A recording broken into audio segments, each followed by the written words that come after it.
So when I'm looking at your resume, your application, I'm scanning it. I'm looking for people that don't meet the qualifications. So I can tell in 6 seconds if you just graduated from school and you're applying for a role that requires 8 years of experience. It only takes me 6 seconds to realize that you're not qualified. Welcome to Work Unscripted. I'm your host, Marlo Lyons. I'm here to toss aside the corporate scripts for unfiltered truths.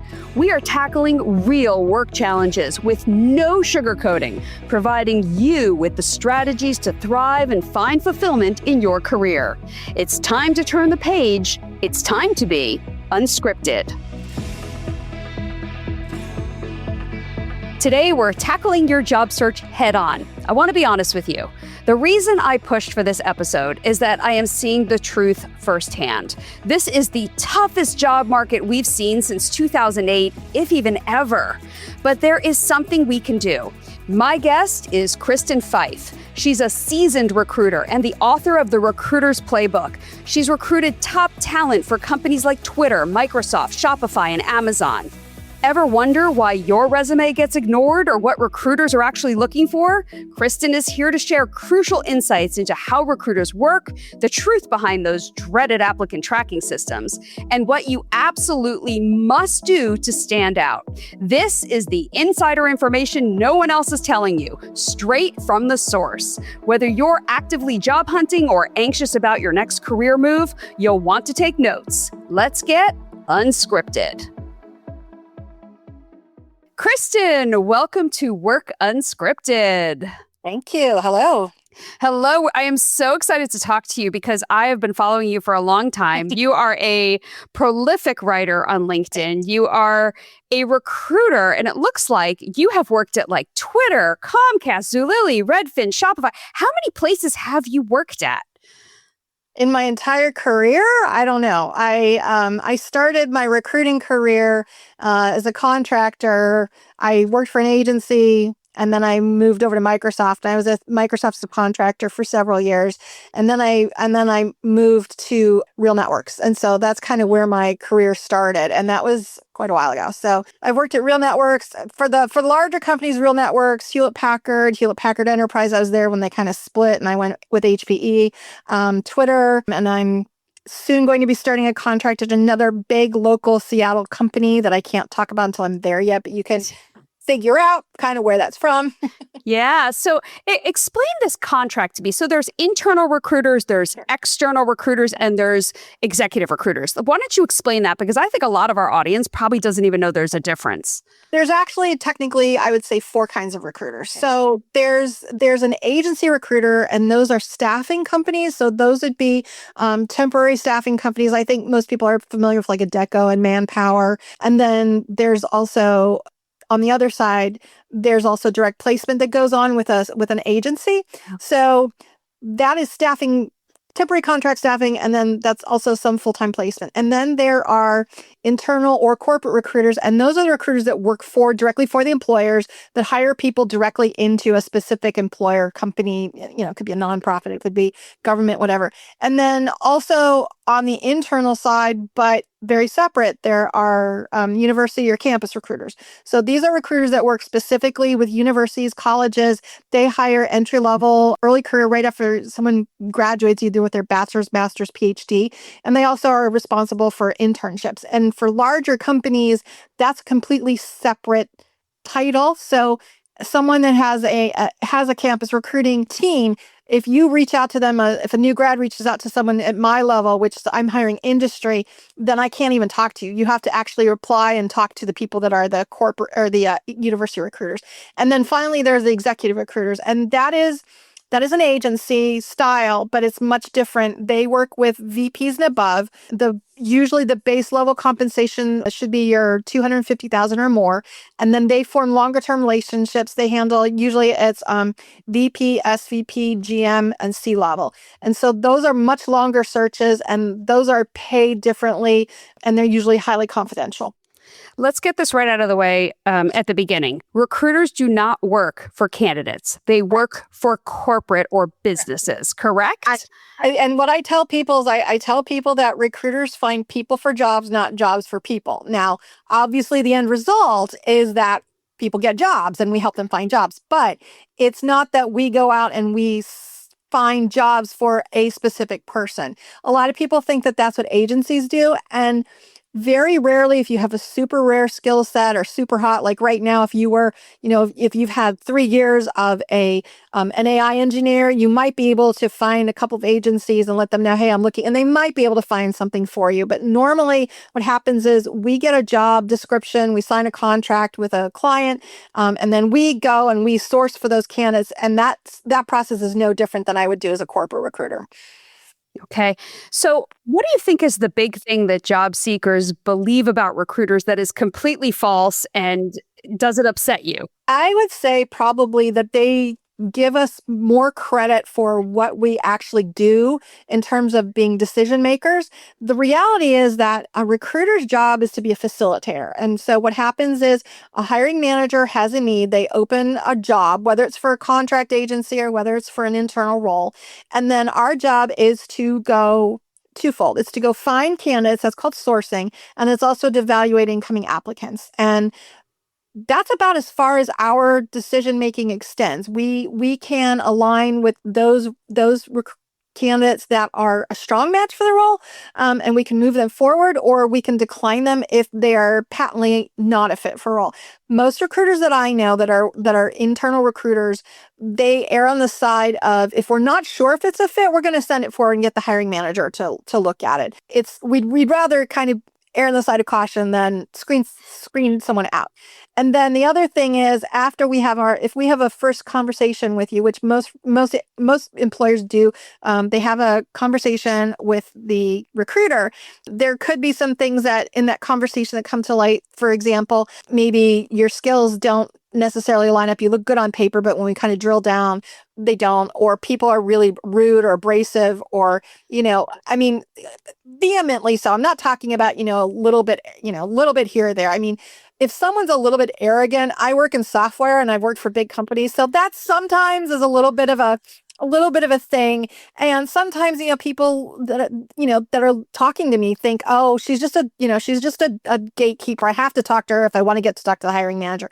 So it's something like that. I will let the hiring manager know after my notes, but if the rest of the conversation goes fine, I'll say, yeah, we should probably move this person forward.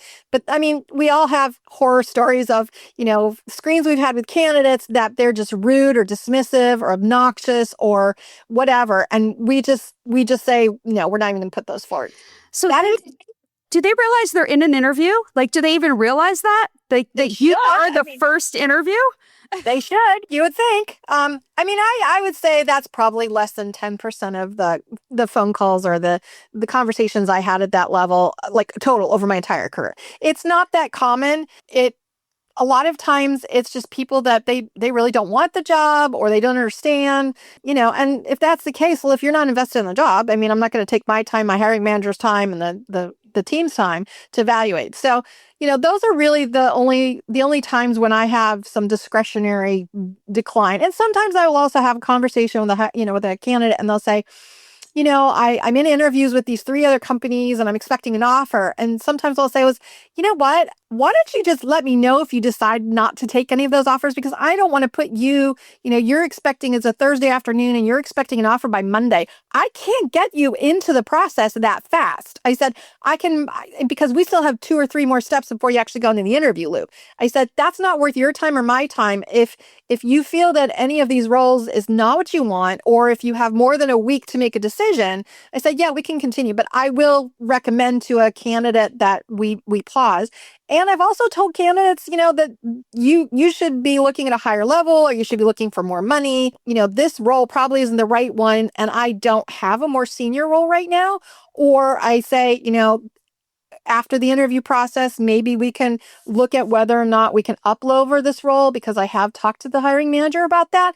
But sometimes it's very rare. But every now and then I've told a candidate, I'm like, you've got another offer, take it. Or, this isn't the right role for you. And, and I don't want you to waste your time or my time. So That's pretty awesome, actually, to give that feedback and to just move on. But I do want to back up for a second, because you said that you don't make the decisions, and you're not the gatekeeper necessarily, but you do have a lot of influence, because when you pass along to that hiring manager, and I've worked with recruiters, right, when I was in HR, you can say which people you truly enjoyed talking to. You can influence in a way of, hey, this person would be a good culture fit, or don't just look at their resume. You got to actually talk to them. Like, people don't realize you actually do wield quite a bit of power there as far as who goes forward.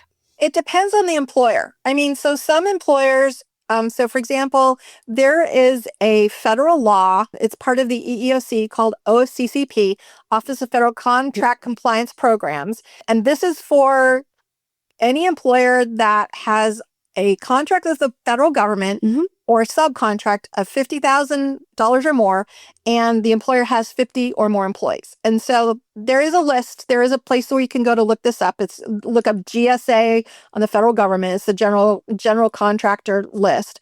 But if an employer is on that list, then they can only consider candidates that meet the minimum stated qualifications. And so I tell people, I'm like, OFCCP compliant employers have to consider every qualified applicant for their role, for each role that someone's expressed an interest for, but they can only consider qualified candidates. So you have to be considered by the bare minimum. Like if it requires 6 years of this and 3 years of that, if you have 5.5 years and 2.7, you're not qualified. So we can't even consider you.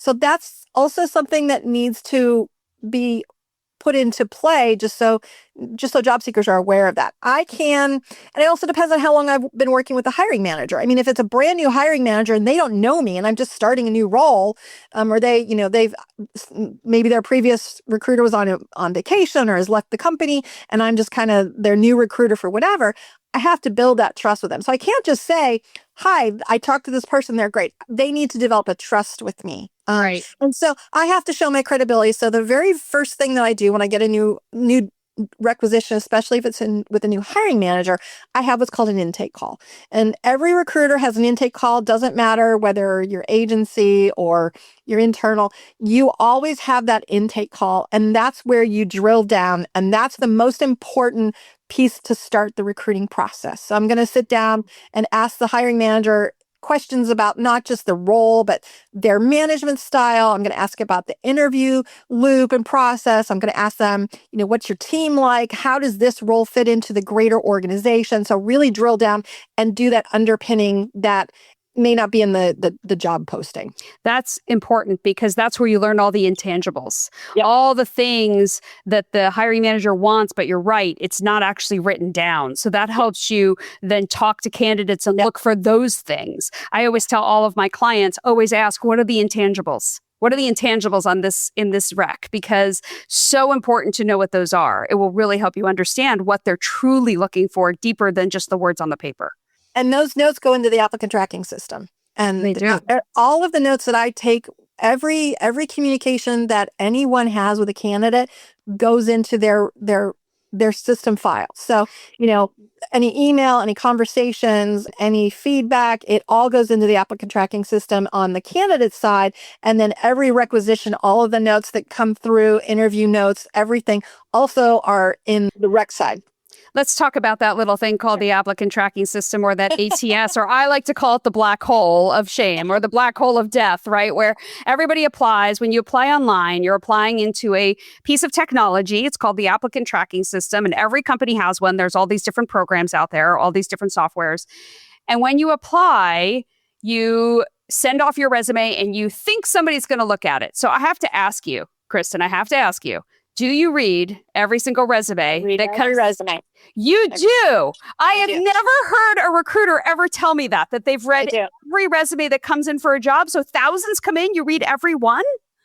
So let me back that up. We're in an unprecedented time right now where we're getting AI applications. We're getting, the market is crazy. It's on the employer side. We are having thousands of applications. So there's a couple of things I want to talk about. So first of all, if I open a requisition on, say, a Monday morning, and by Wednesday, I've got 2,000 2,000 applicants.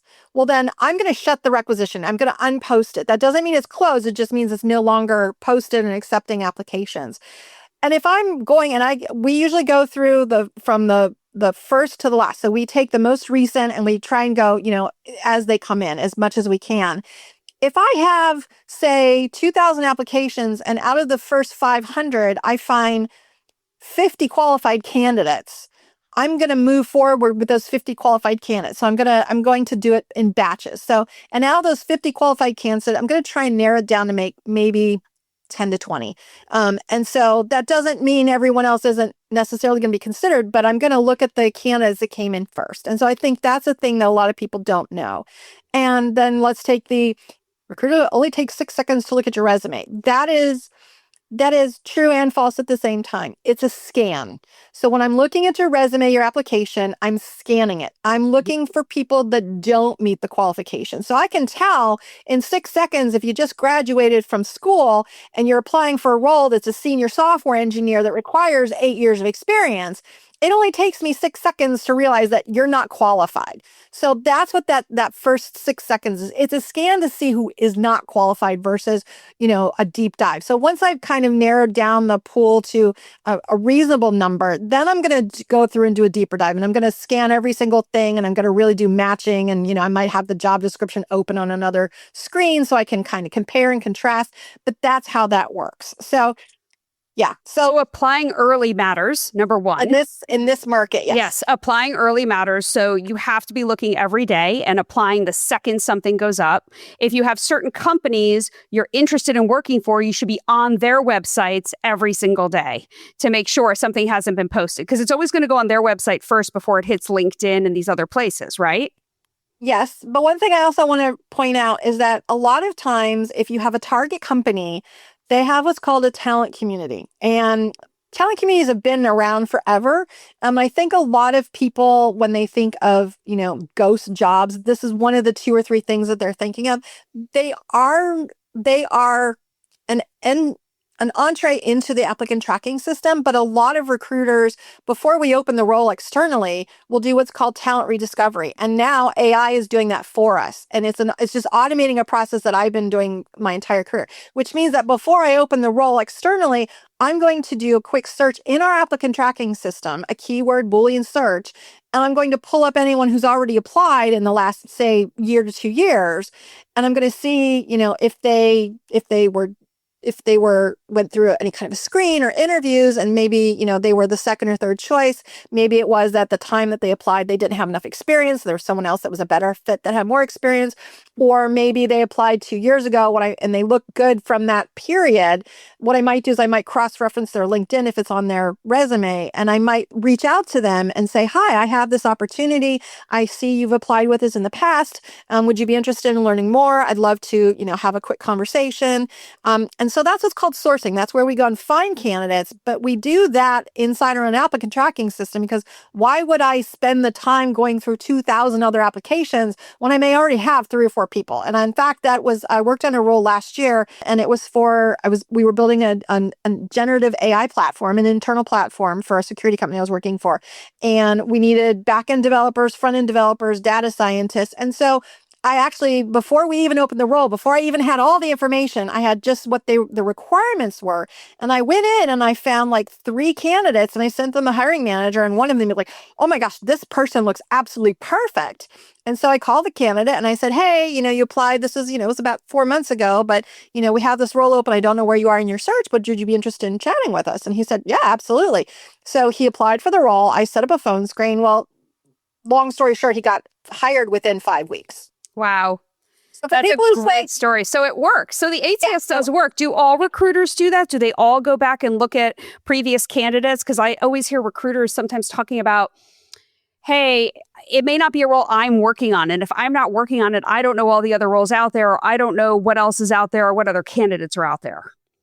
So that's true. That depends on the size of the company too. If you're in a company that has, 5 recruiters, we generally will have an idea of what everybody else is working on. If you have a larger team, I think you have more than half a dozen recruiters, I may not know because recruiters are generally aligned with specific businesses or lines of business or organizations. So, if I'm a software recruiter, that doesn't mean I'm hiring for every software engineer in the company.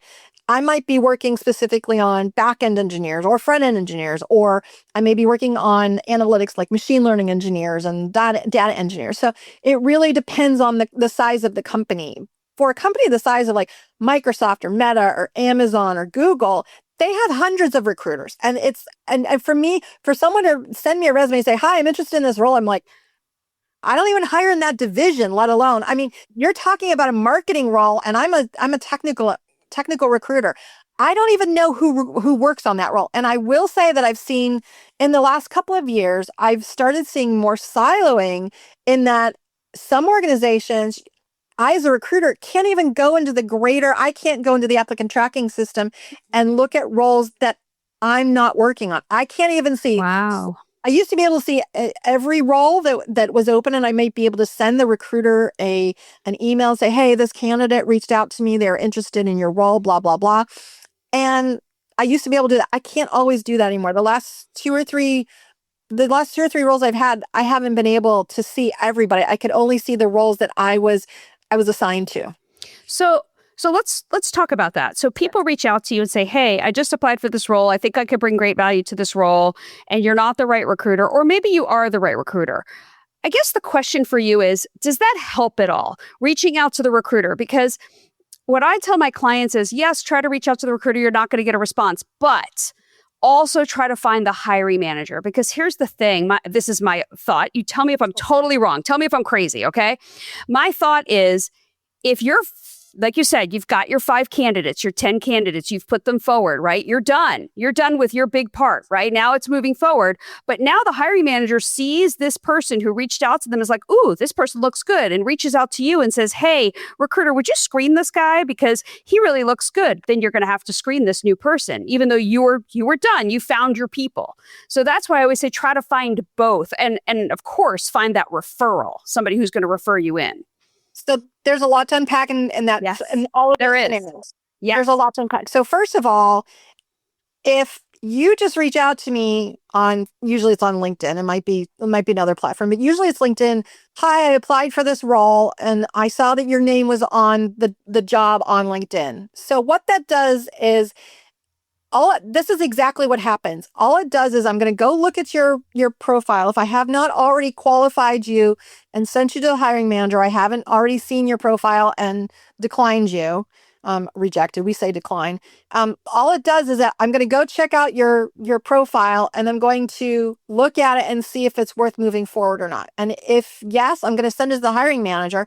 If not, you're going to get an immediate decline. And depending on the rules of engagement, whether or not the employer allows me, I may be able to give you a reason why, but I may not. I may not be able to. So a lot of people get really upset with this, but a lot of employers have policies where we can't give specific feedback to candidates. And the reason for that is because of legal and HR have made that decision. And it generally has to do with legal reasons for liability and I have tons and tons of articles and stuff on that. I have one post on LinkedIn, and I can bubble it to the top after we get off later, that it tells you exactly how that works, because it has stories with like dozens of recruiters under, and I say, tell us your story. So every recruiter has at least one or two of those stories where they've gotten, like, someone's gotten violent or nasty or has threatened legal action. That's the reason why, at least in the US, we don't generally give feedback.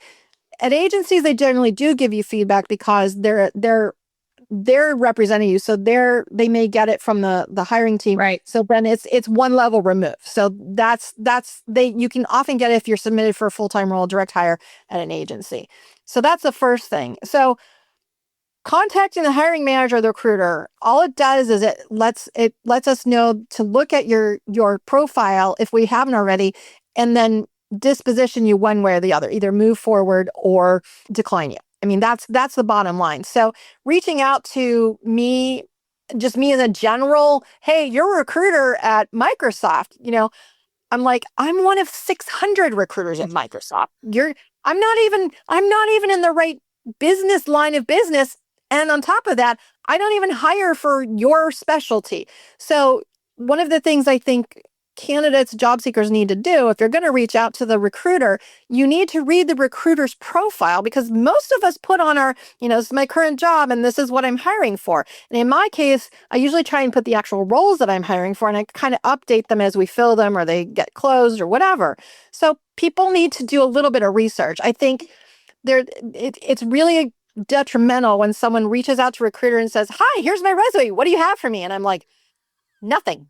I don't know." It doesn't work like that. Doesn't work like that. Now, reaching out to the hiring manager, if you can determine who the hiring manager is, yeah, they may like your profile and they may say, "Hey, can you do a screen with this person?" That can sometimes jump the line, but it also depends on where we are in the process. If we have 3 candidates that are already in final interviews, we're not going to move forward with someone that contacts us, when we're anticipating making an offer in the next 2 days. So it's a timing issue. It's also understanding the right person to contact, and also understanding you need to do a little bit of homework as a job seeker.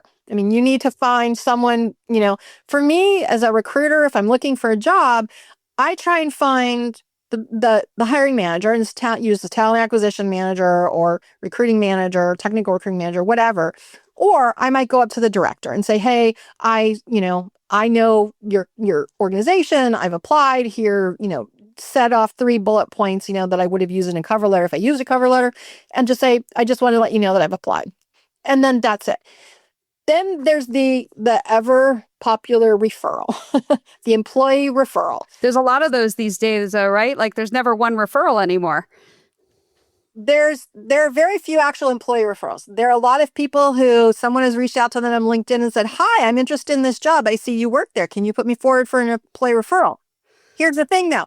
If you're referring a person you've never worked with, then why should I do anything with them? Unless you actually have worked with them, there's really not a lot of value in a referral. So a referral for the sake of getting a name in there and hopefully getting an employee referral bonus in 60 or 90 days doesn't really work, because they still need to be qualified. And a lot of times I will get referrals and employee referrals from someone who the person that they refer me is in customer success, and this is for a data analyst job. I'm like, how do you even know what this person does, or that they're any good, or that they meet the qualifications? They're just going on the person's word. And then I read the person's profile, and they have like 2 years of experience, and this is for a principal. And I'm like, you're not even qualified. You don't even have 3 years of experience necessary for a junior role, let alone a very senior role. So yeah. Really good point there on don't apply for things where it says it's looking for 5 years experience and you have less than that, because there's a really good chance you're going to be dismissed right away for any federal contractor, and you don't really know necessarily who's a federal contractor. You can look it up if you want to, but you're going to be spending more time doing that. So the point is at least have the requisite number of years of experience, and at least have the skills that are required on the job description before applying, because I do hear from recruiters a lot that people apply just because they can. And out of those 2,000 resumes you talked about earlier, at least a good 20% aren't even relevant, like something completely different. Yes. Right now it's closer to 80, 90%. Oof. 80 to 90% are not relevant. Don't do that. Do not spray and pray, people. Do not do this. In a normal, what I would consider a healthy economy, it's usually closer to 70%. 70 to 80%. Yeah. We get a lot of people think that applying to any job is going to somehow get them a job. Yeah. It gets them into the system. But, when I open a candidate's file in the applicant tracking system, I can see every job that they've applied to. And if they're applying to, senior roles that require 68 years of experience, and they have their master's, and maybe before they got their master's, they had 1 or 2 years of experience, if that's all they're looking for, to me, that tells me that they're looking only at the salary, or they're only looking at jobs where they think they're going to make more money.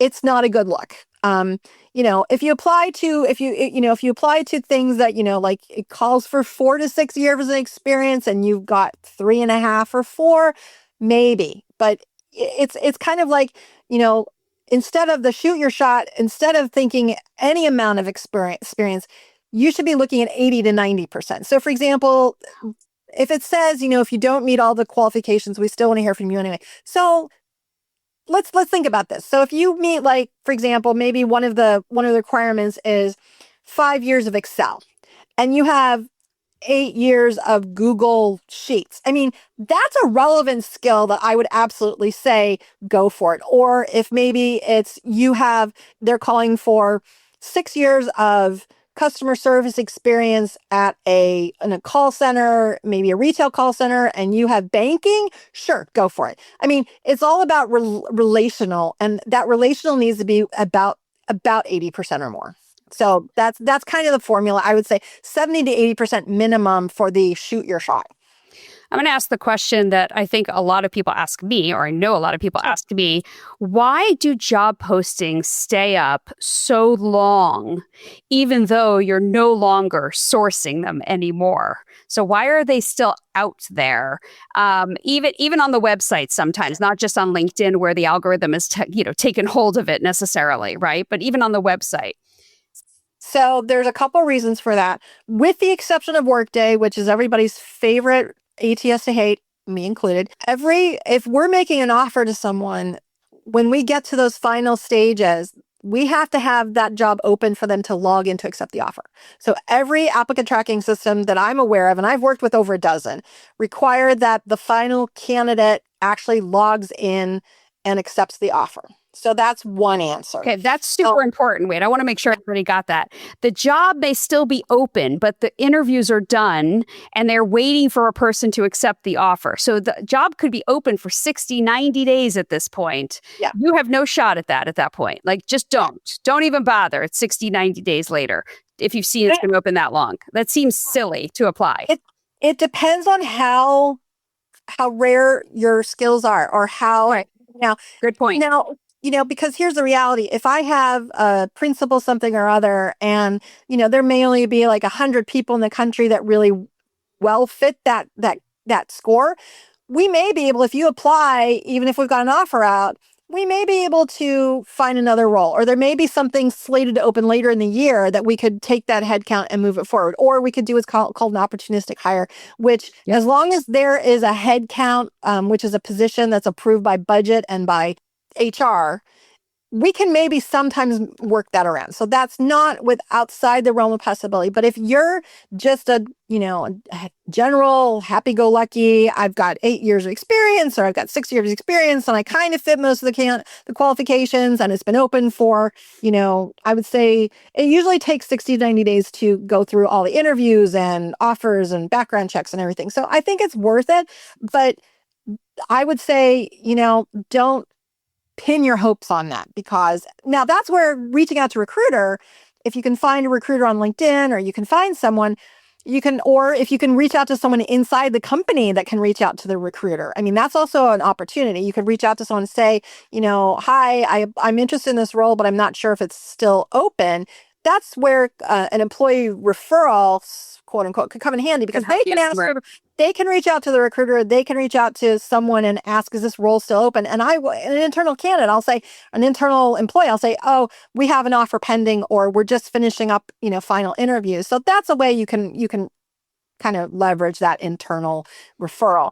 But in general, that's one way. So another reason it might still be open is that we may have more than one role open. So maybe I have, senior software engineer, and I'm hiring 4 of exactly the same role, exactly the same. Rather than open 4 roles and keep reading through resumes every day or every other day, all the people that apply to all 4 roles, I'll only open 1 role. And there are, inside the applicant tracking system, there are 1, 2, 3, 4. And so I'll fill those backwards. So I'll fill 4 and then 3, then 2. And then when I fill number 1, then I'll close out the role. So that's one of the other reasons it may be open. Good point. Third one could be a talent community, but that's usually pretty obvious. It will be very generic. And they're usually roles that are either very entry level. So for example, think of a bank teller, or, think of someone who works for a pizza delivery. Or you need a lot of people, or something very easy. So you'll just open one role and leave it open all the time, kind of thing. That's called an evergreen role. And sometimes that will be like for Microsoft or Amazon or Meta or, Apple or some of the bigger companies. If they're constantly hiring software engineers, mid-level software engineers, that may be open. So the way to kind of tell if it doesn't say talent and community on it is if it's super generic. If it just kind of if it doesn't tell you about the actual team, it just kind of tells you about, oh, we do this and, we're world renowned and we're looking for people that have, 4 to 5 years of experience. If it's very generic, chances are it's probably a talent community role. Okay. So then that's on the corporate website or the organization's website. Then you get out to the job boards and to LinkedIn. And so what happens with the job boards and LinkedIn, we usually pay a fee, and it's usually for a 30-day listing. So that would be Indeed or Monster, Dice, or whatever. And so once we post that role, it usually stays out there until it expires. And even unless we can actually log in or there is someone that logs in and can close it, it just stays out there till it expires. That's why you always want to check on the employer's website to make sure the role is still open. Such good advice. I can't even begin to tell you. Great advice. Okay. So let me ask you, you've been putting people in jobs, or rather, finding people for jobs for a long time. Have you ever regretted placing somebody in a job? What happened? What did it teach you if you did? Yeah, there was a time a few years ago, and this is where hiring managers don't necessarily listen to their talent acquisition partners. And this is generally going to be either a contract or it's going to be a full-time role. But there was a candidate that was supplied to us by an agency because we had opened several roles up to an agency because we were just growing so fast and there was only one recruiter. And so this person was submitted and looked fantastic on paper. So I had my first conversation with them because even though they'd already gone through an agency screen, I still wanted to, talk to them a little bit. And the person was very, very arrogant and very full of themselves.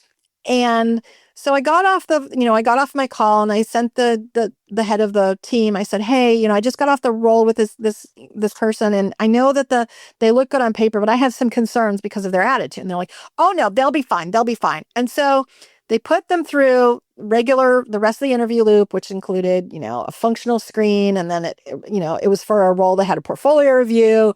And then there were a couple other things. And I can see all the feedback that everybody gives after full-on interviews. And there were a couple of other people that had expressed the same concerns that I had, which was, I'm not sure about their attitude. Yes, they're good. They've got a good portfolio. And yes, they seem to know what they're doing.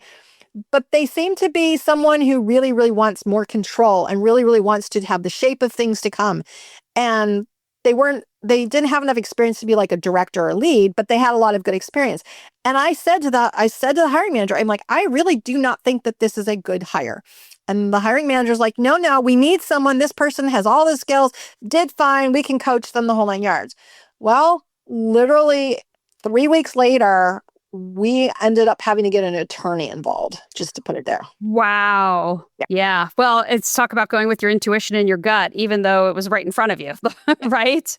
Yeah. On top of that. So in this market, I'm gonna switch gears for a second. So this is a tough market. This is a really hard market. Probably, have you ever seen the market this bad? Or this? I think 2008. I think we saw it pretty bad. 2008 to 2010 was definitely. But it wasn't as long. I mean, I would say that the market was as bad then, but it wasn't as bad as long. I think we're going into like 26, 27 months. And back then it was probably closer to 16 to 18 months. I think that the economy kind of bounced back a lot faster than we have the last 2 years. What would you recommend to people right now? Like, what is the one thing that they could do today to just improve their chances that maybe no one else is doing that would help them? I don't think there's any one thing that nobody else is doing, but I think that there's a lot of things that people can do to increase their visibility. So, and I was just posted about this, I think it was Saturday or Friday. There was someone that has been a contract recruiter or a contractor for the last 4 years and is trying to figure out how do I get into a full-time job? And I said, well, you need to increase your visibility and you need to increase your network with the people that can help you. And that's going to be your peers.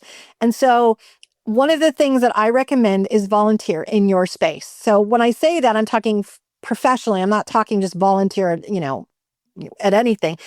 find some opportunities to volunteer in your space. And there's always opportunities. I mean, whether it's setting up events, whether it's, doing registrations, whether it's just doing something.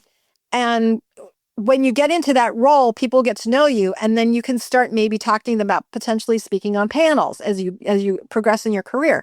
So what happens is when those people that are in your industry, and I know a lot of people are remote right now, but let's be honest, most jobs right now, the majority are going to be hybrid, or you want to be in your community. So you really, really want to talk to the people who can help you get into your career. So I have literally gotten 4 jobs based on my volunteer opportunities, volunteer work that I've done as a recruiter in the last however long. And these are people that I've met at networking events. These are people I met at professional development events. I was on the leadership team for a local Seattle professional development called Sourcing 7. We put on, and I did that for 4 years until we hit COVID, and we were putting on events 9 months out of the year. And so we got to know the hiring managers at the different organizations around town. We got to know people that were in this space. Like as a recruiter, there's a couple of tools, Seek Out and Hirees, which was formerly Hire Tool. Well, they were our sponsors. So we got to know the VPs and the CEOs of those companies. There's a couple of agencies that specialize in hiring recruiters. It's called R4R, Recruiters for Recruiters. And so I got to know the CEO and a couple of the main folks in that. So when it came time for me to look for a job, I had a network of people that I could reach out to. So that's really brilliant. Because if you think about it, when you go to volunteer somewhere, you're not asking for anything.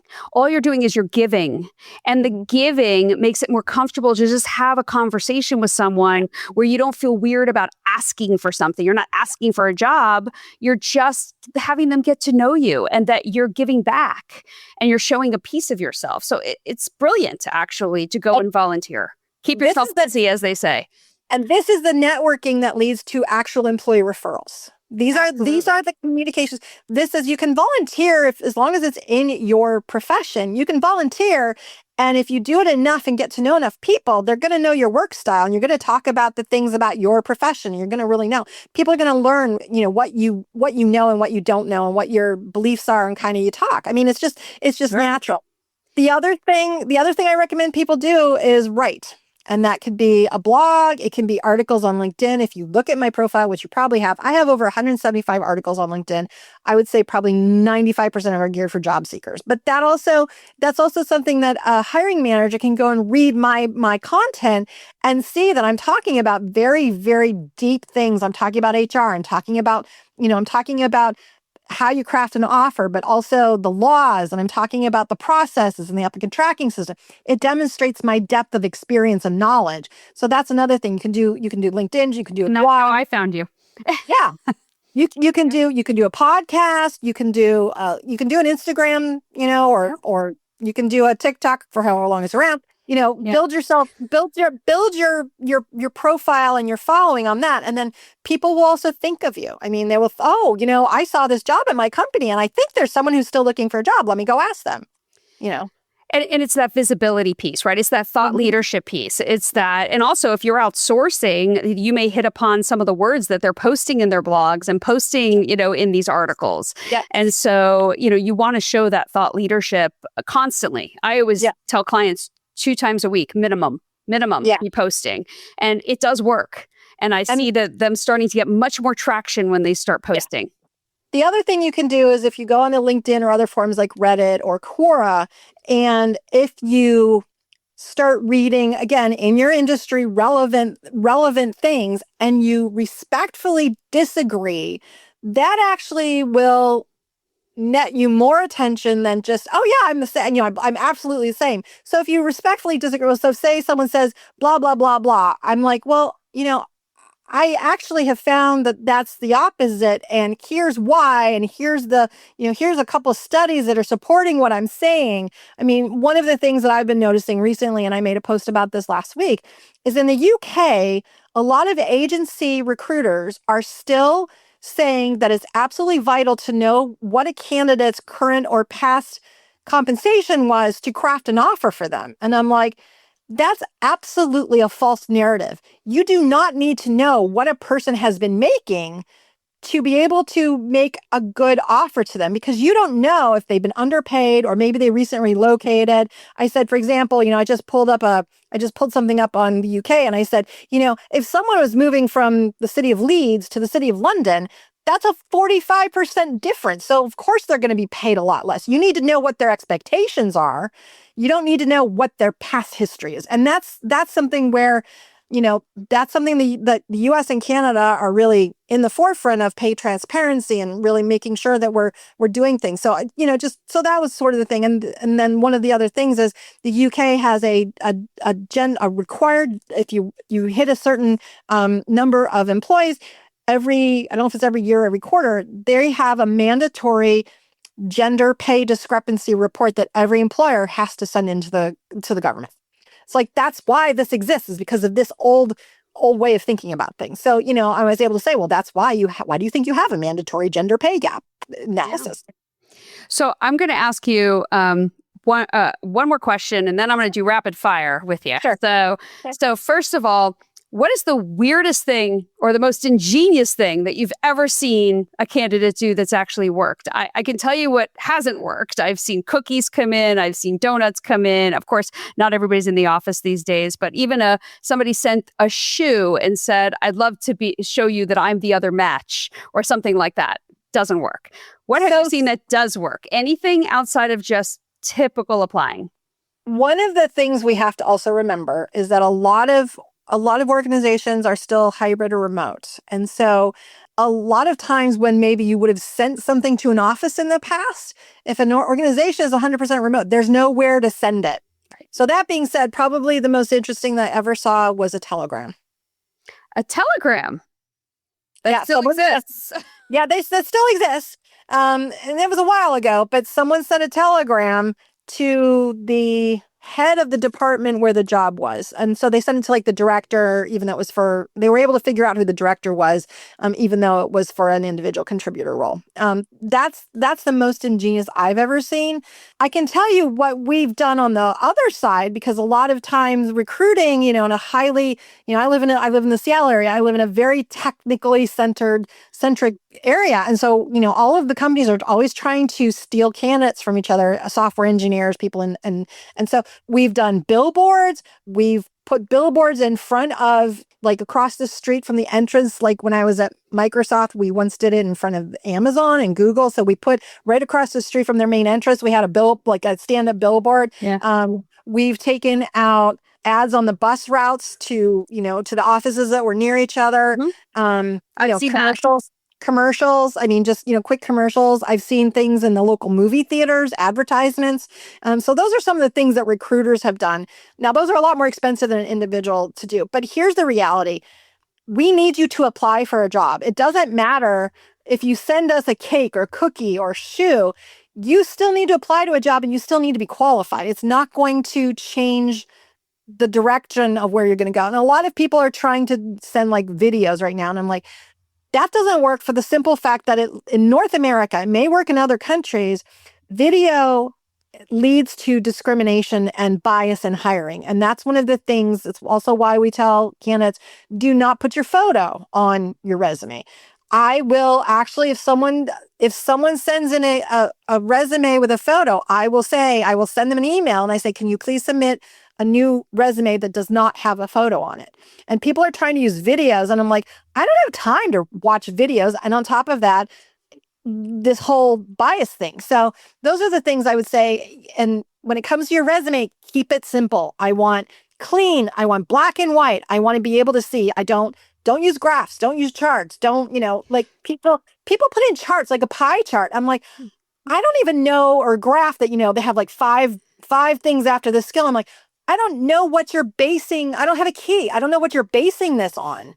So it's absolutely irrelevant. I mean, just keep it simple. And, people want to know what's the key to, to being noticed. I'm like, be qualified for the job, use, on your resume, use the STAR method on how I want you, what was the problem you were hired to solve and how did you do it? And what were the results on each of your jobs? That's the bottom line. Be qualified for the jobs that you're actually pursuing. there's no secret formula other than what it's always been. Be qualified for the jobs you're pursuing. Period. Okay, I'm going to rapid fire you on 5 questions. You ready? These are yes, no's, more or less. Ready? On LinkedIn, tell me about that green open to work. Use it or don't use it? Use it. Okay, hear that? That's from a recruiter, everybody. Use it. Edit your resume for every application. Yes or no? Maybe. Maybe. Oh, we got a maybe. All right, I'll let you give me a sentence on that. Why maybe? You do not, if you are in it's like I'm a recruiter, I'm applying for technical recruiting roles. My resume is already set up with all the metrics on it and how I do it. It's not going to change that much if I'm looking at NVIDIA or if I'm going to Amazon or I'm going to a small startup. The information is there. I do not need to change my resume. I may need to tweak it. Maybe if there's a software program that I haven't used in a while, but I took it off for space, but I put it back on. So I think instead of tailoring, let's use the word tweak. If it takes you just a few minutes to update your resume, and if there are multiple positions that you may be qualified for, have multiple resumes. Oh, but wait a minute. Hold on. I'm going to stop the rapid fire for a second. But can't you see my multiple resumes at the same company if you're working for one company and I've applied to multiple jobs? Can't you see all those different resumes? When you apply, whatever resume you upload with the most recent application, that's the resume we see. Okay, got it. Okay. Back to rapid fire. Does energy matter when you're interviewing? Yes. I mean, you don't want to be asleep. I would say engage. I would say rather than energy, I would say engagement. Be engaged. I mean, I don't want anyone who's an introvert to feel like they have to like become an extrovert. But be engaged and ask questions. Okay, and that goes to the next one. Camera on or off when interviewing? On. Definitely on. Definitely on. And why? Well, there's deep fake interviews going on. There's body language. There's things that we're trying to form a connection, which we normally in the past have done with, we'll bring you in on board. I mean, we'll bring you on site. So yeah, the camera needs to be on for interviews. Oh my gosh, this has been so informative. Thank you so much, Kristen. This has been amazing. Sure. And hopefully we will bring you back because I bet you a lot of people are going to finally understand what recruiters do and how they work. So thank you again. You're welcome. And I'm happy to make recommendations of other recruiters as well.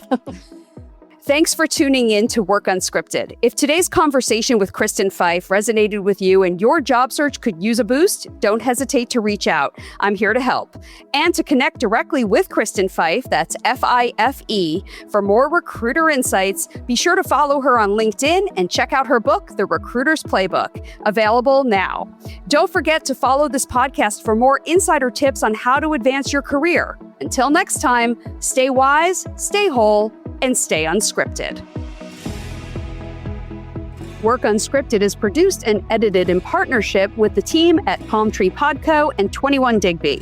The content for this week's episode was created by me, Marlo Lyons.